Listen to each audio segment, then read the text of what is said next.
रावधान सिंह जी, रघुवीर काद्यान जी, इन्होंने कुछ विषय उठाए। पहली बात तो जो काद्यान साहब ने कहा कि 17.43% शिक्षा का बजट कम कर दिया है, ये कम नहीं किया है। आप बजट उठा के देखिए, उसके अंदर 17.6% की वृद्धि हुई है। कुल मिलाकर के 17,000 कुछ करोड़ पिछले बार था, इस बार 20,250 करोड़ है। वृद्धि दर कितनी है ये एक अलग विषय हो सकता है, लेकिन टोटल में वृद्धि है। तुलनात्मक पिछले बजट से इस बार उसकी राशि ये सब जगह बढ़ी है, घटी नहीं है, क्योंकि हमने उसमें 20,000 करोड़ का 22,000 करोड़ का बजट ज्यादा बनाया है, इसलिए सब जगह वो बढ़ेगी। संस्कृति मॉडल स्कूल को ईश्वर सिंह जी, बलराज कुंडू, श्रीमती गीता भोगल ने विषय उठाया। मैं आपकी जानकारी के लिए अब तक 138 मॉडल स्कूल खुल चुके हैं और 500 संस्कृति मॉडल स्कूलों का इस बार हमारा प्रस्ताव है, उसको बनाएंगे। मॉडल संस्कृत स्कूलों में 5वीं कक्षा से कंप्यूटर की शिक्षा दी जाएगी। 1,80,000 से नीचे के जो बच्चे हैं उन परिवारों की कोई फीस नहीं लेंगे, लेकिन ऊपर के परिवारों की थोड़ी फीस उसमें रखी है ताकि उसको मेंटेन भी हम कर सकें, इसलिए उस पर भी जरूर मैं आपका ध्यान आकर्षित करना चाहूँगा।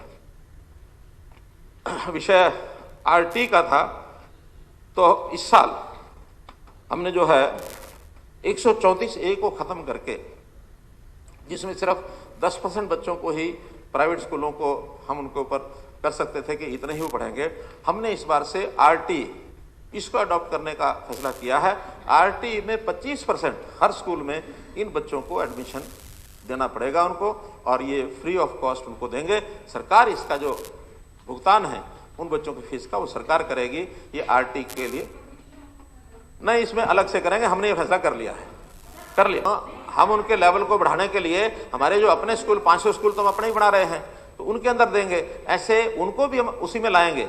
हम आरटी में जो संस्कृत मॉडल स्कूल है उसको भी उस श्रेणी में लाएंगे ताकि उनको सबको फ्री पढ़ाया जा सके। इसी प्रकार स्कूल में टेबलेट देने की बात कही गई, तो हमने अभी टेबलेट का ऑर्डर दे करके उनको खरीद करने का काम हमारा पूरा हो गया है, और आगामी शैक्षणिक स्तर से अप्रैल से 10वीं 11वीं 12वीं के बच्चों को सबको टेबलेट, ये 5 लाख टेबलेट जो है वो दे दिया जाएगा। मेवात में अलग से शिक्षकों की भर्ती, इसके लिए अलग से कैडर बनाया गया है, और वहाँ जो लोग जाएंगे कैडर में नहीं है और बाहर से ट्रांसफर होंगे, उनको 10% हमने पहले से ही घोषित कर रखा है कि उनको 10% अलग देंगे।